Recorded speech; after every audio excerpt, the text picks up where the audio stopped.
No vídeo de hoje você vai descobrir o jeito mais barato de conhecer a neve partindo do Brasil.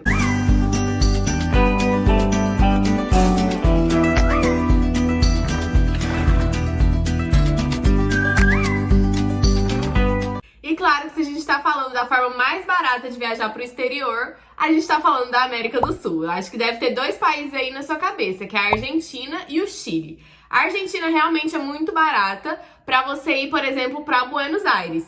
Mas na Argentina, se você quer conhecer a neve, tem que ser pelo menos ali Bariloche, mais para baixo, Ushuaia. Então são destinos que encarecem bastante, que são bastante turísticos. Então corta ele, não vai ser o mais barato.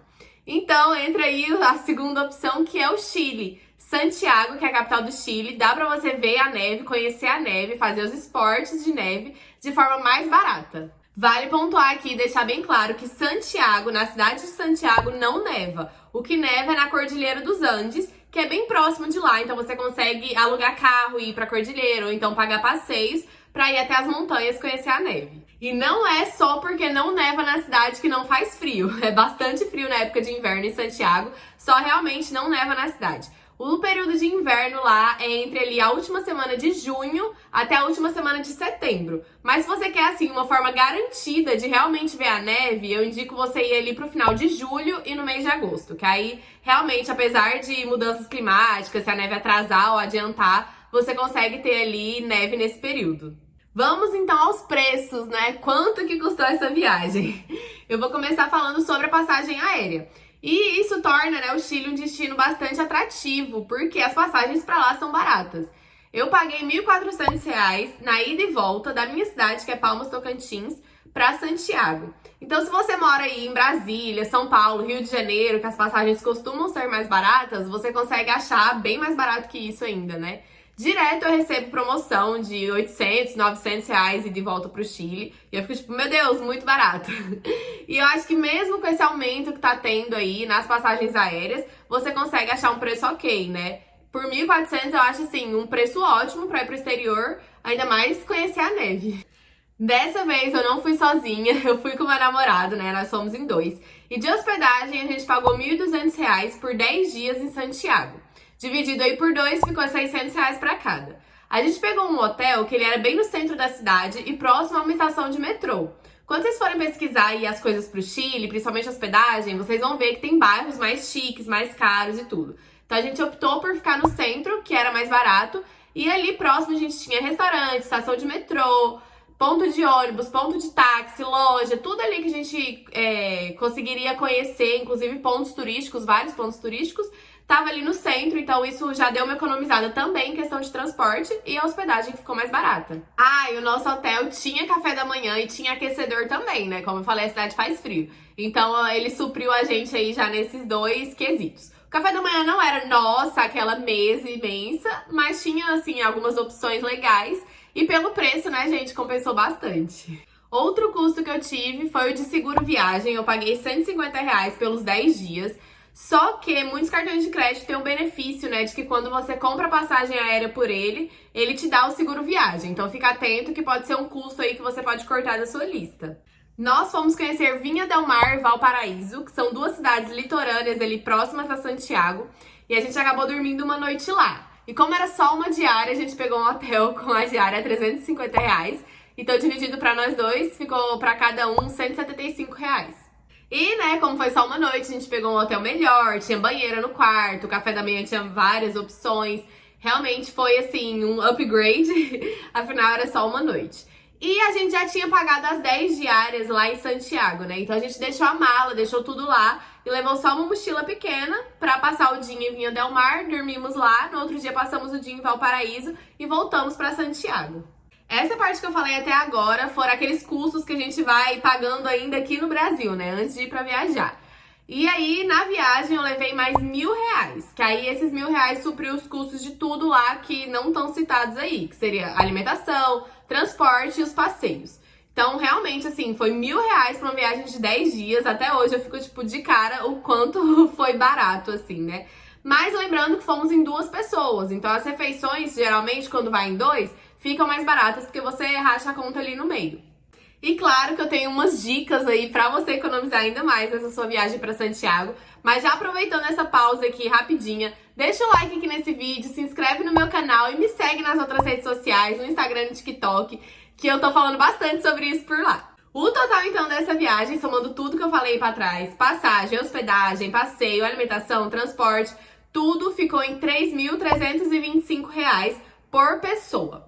E só pontuando aqui, nós fomos em 2, né? Esse valor é por pessoa, só que a alimentação, transporte, tudo foi dividido por 2, hospedagem também. Então isso já dá uma ajudada aí pra baratear a viagem como um todo. E foram 10 dias. Eu acho bastante barato, se for dividir aí os custos por dia. Até hoje eu fico de cara como realmente a gente fez uma viagem tão barata assim. Vamos lá então, algumas dicas aqui pra você economizar ainda mais nessa sua viagem.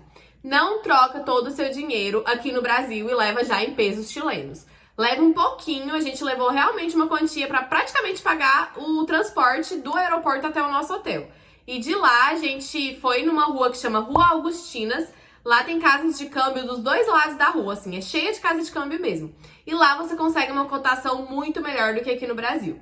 E aí você vai de casa de câmbio em casa de câmbio, olhando sempre as cotações e presta muita atenção, porque tem umas que cobram taxa e tem outras que não cobram taxa. Mas que tem uma jogadinha aí pra você fazer as contas. Algumas que cobram taxa, a cotação deles é mais benéfica pra gente.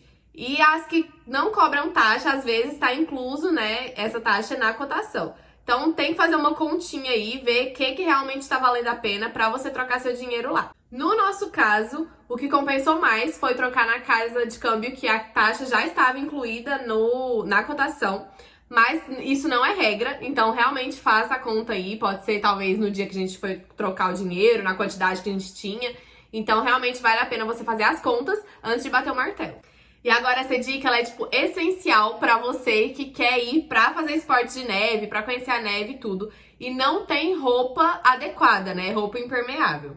Lá eles alugam, por exemplo, você vai fazer esqui, eles te alugam todo o equipamento, a calça, o casaco, as luvas, as botas, o capacete, a prancha de esqui, né? Ou de snowboard, tudo certinho.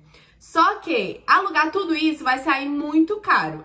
Geralmente, assim, um passeio desse pra você esquiar durante um dia custa uns 800, 900 reais. Durante um dia, assim, com tudo alugado. Só que aí que tá o pulo do gato, que eu vou te dar as dicas aqui pra você economizar nessa parte. Pesquisando bastante, né, e como eu e meu namorado, a gente não tinha essas roupas pra neve, a gente viu que lá tem muitos brechós na cidade de Santiago. Aí a gente foi e procurou um que vendia esses equipamentos pra neve, né, e a gente foi e comprou só a calça e a luva impermeável. O casaco não precisa ser impermeável porque você não rola na neve, você não vira ali um boneco de neve, né? Quando você tá esquiando ou fazendo snowboard, você só cai de bunda. Ou seja, você precisa da calça impermeável e das luvas. Mas, assim, o casaco não precisa. Então já foi um item que a gente cortou. A gente já tinha casaco esportivo, só que não era impermeável. Mas assim, a gente comprou só a calça e a luva impermeável.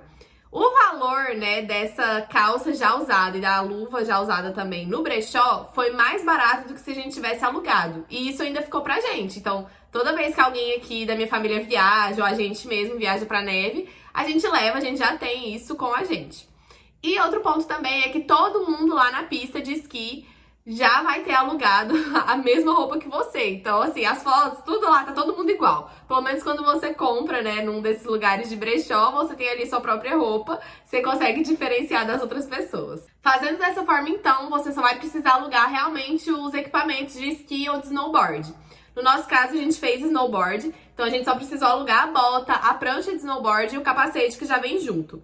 Tem a opção também de alugar o óculos polarizado por causa da neve e tudo, só que se seu óculos já tivesse a função, né, de ser polarizado, não precisa. No nosso caso, a gente não alugou o óculos. E só deixando um adendo aqui também, gente, que nas montanhas a altitude é bastante diferente, então você cansa muito mais. E assim, esportes de neve é muito esforço físico. Eu falo isso porque eu sou sedentária, então assim, eu sofri bastante.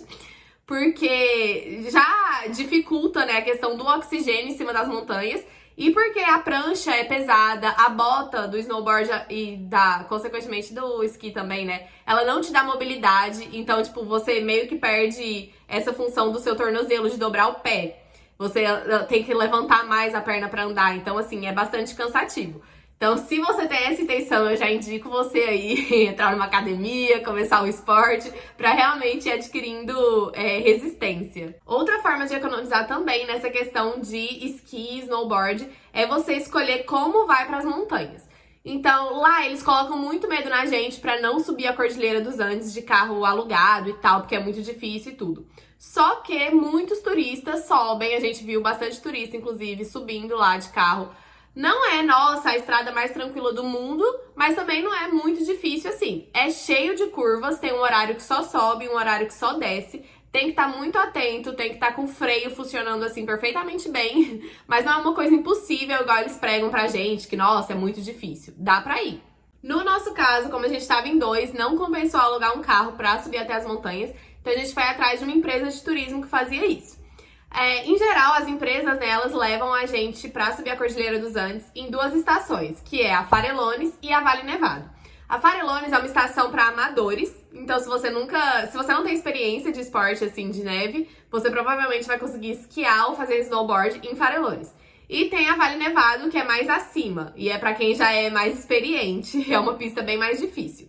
Mas todos os passeios, eles passam nas duas estações. Então eles chegam primeiro em Farellones, anda, faz os esportes certinho. No final, sobe em Vale Nevado para todo mundo conhecer e depois desce e retorna aos hotéis. Em Farellones também tem outras opções, caso você não queira fazer snowboard ou esqui. Tem aquelas brinquedos, né? Não sei como que chama, mas de esquibunda, esses outros mais relax, assim, que não é de fato um esporte. E nessas duas estações também tem restaurante, lugar pra você lanchar e tudo certinho. Tem uma boa estrutura pra você ficar, mesmo que você não queira fazer nada relacionado à neve. Vale a pena ir pra conhecer. E agora eu vou te dar uma dica pra você economizar nessa subida pra montanha. Caso você esteja aí com 3 pessoas ou mais, eu indico você alugar carro, que vai ficar mais barato.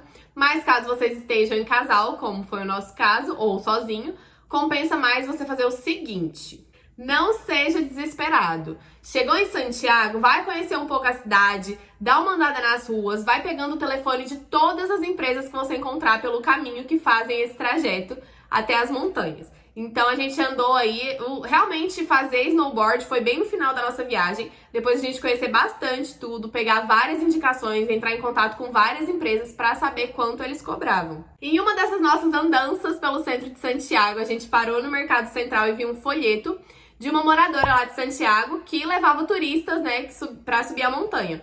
Ela gostava de fazer esporte de neve, esquiava, e aí quando ela ia, ela levava turistas, cobrava uma taxa bem menor do que empresas de turismo. Então a gente foi, entrou em contato com ela, perguntou o preço certinho, combinou o horário, combinou o dia, e aí a gente foi com ela. Ficou assim, muito mais barato que com a empresa de turismo. O carro dela era bastante espaçoso e tudo. Ela passou numa loja pra gente alugar os nossos equipamentos de snowboard, subiu a montanha, chegou lá, ela explicou mais ou menos como que era o rolê ali pra gente. Ela foi fazer o esporte dela, a gente combinou um horário, né, de encontro no carro. E a gente foi, comprou nosso ticket, pegou aula, fez snowboard, tudo certinho. No horário combinado a gente voltou, né? Se encontrou lá no carro dela. Aí ela levou a gente até Vale Nevado, ficou um tempo lá com a gente e realmente fez esse papel assim de guia. Depois desceu a montanha e deixou a gente no nosso hotel. Então é uma opção aí pra você que quer economizar, dá uma pesquisada. Vai que você encontra, né, algum morador local, assim, que faça esse mesmo tipo de passeio, assim, que essa mulher fez com a gente. Mas, pelo amor de Deus, tomem cuidado e não entrem, assim, não vai com qualquer pessoa. A gente realmente foi porque tava eu e meu namorado e ela era uma mulher, né? Então, assim, tava bem ali numa tranquilidade, numa zona tranquila. E no final das contas, né, um passeio que ia ficar aí por volta de 800 a 900 reais, ou até mais caro, dependendo da empresa de turismo que fosse, né? A gente conseguiu reduzir para 500 reais. Então, pra esquiar, pra fazer todo esse dia realmente lá na neve, a gente conseguiu pagar 500 reais. Com as roupas, com os equipamentos, com o passe da montanha e com o transporte até lá. 500 reais por pessoa. Outro passeio que a gente fez, que eu falei no início, foi que a gente passou o dia em Vinha del Mar, dormimos lá e no outro dia a gente passou o dia em Valparaíso. São cidades, assim, do litoral do Chile, banhadas pelo Oceano Pacífico, que inclusive é bem gelado, cheguei a colocar o pé lá. As cidades têm uma temperatura um pouco mais alta do que em Santiago, então é um pouquinho mais quente, mas também não é, nossa, vamos abandonar os casacos, continua friozinho. A gente fez esse passeio por conta própria mesmo. A gente foi até a rodoviária de Santiago, comprou as passagens em ônibus interestadual mesmo. Tem uma ótima estrutura, o ônibus é ótimo, assim, não tem nada de precário. É bem baratinho e é bem perto, assim, questão de 2 horas. Então vale a pena ir lá, conhecer e fazer por conta própria mesmo, porque realmente não vai encarecer sua viagem e você vai conhecer um lugar a mais. Outro passeio que a gente fez foi em Cajón del Maipo, que é nos arredores ali de Santiago. É uma lagoa linda, com uma montanha de neve atrás, então vale muito a pena ir. Nesse, a gente foi com empresa de turismo, assim, o preço estava bem ok, então a gente não se preocupou muito, né, em questão de economizar. Mas aqui vai outra dica, que eles colocam você para alugar um monte de coisa, a bota de neve, os bastões, luva impermeável e tudo. Pra ir nesse passeio de Cajón del Maipo, não precisa de luva impermeável, porque, assim, você não vai estar em contato direto com a neve. Você vai andar na neve e tudo, mas você não vai ficar pegando na neve toda hora. Então, assim, sua luva só precisa resistir rapidinho ali. Você não vai ficar em contato com ela, então você não precisa alugar essa luva. Eles também falaram pra gente alugar os bastões. Os bastões a gente chegou a alugar. Só que, assim, também foi inútil no nosso caso. A gente não usou, só ficou carregando ele pra cima e pra baixo. Não sei, talvez se você não tiver muito equilíbrio, talvez valha a pena, se você for de mais idade e tudo. Agora, assim, pra gente mesmo, realmente não fez efeito nenhum esse bastão. E a bota de neve é importante realmente alugar, porque você vai estar em contato direto ali com a neve. Então, assim, de todos, o mais importante que eu indicaria alugar seria só a bota. O resto eu achei dispensável. Bom, gente, esses foram os passeios, assim, que tem o maior risco de gastar muito, né? Então eu decidi trazer eles aqui pra vocês, com dicas pra vocês economizarem, que aí não envolve só estar em Santiago, né? São os arredores ali da cidade. Mas em Santiago mesmo tem muitos pontos turísticos, muitas coisas legais pra fazer. Eu costumo dizer, assim, pra quem me pergunta, que o Chile ali, né, Santiago é uma mini Europa aqui na América do Sul. É muito organizada, a cidade é muito limpa, realmente a arquitetura lembra bastante a Europa, então é muito bonito, eu tenho certeza que vocês vão gostar. Então é isso, gente. Se você gostou desse vídeo, deixa o like aqui, se inscreve no meu canal, me segue nas outras redes sociais. E se tem alguma dúvida, se eu deixei passar algo, se você ficou curioso sobre algum ponto específico, deixa aqui nos comentários que eu vou ficar muito feliz de te ajudar a realizar essa viagem para o Chile.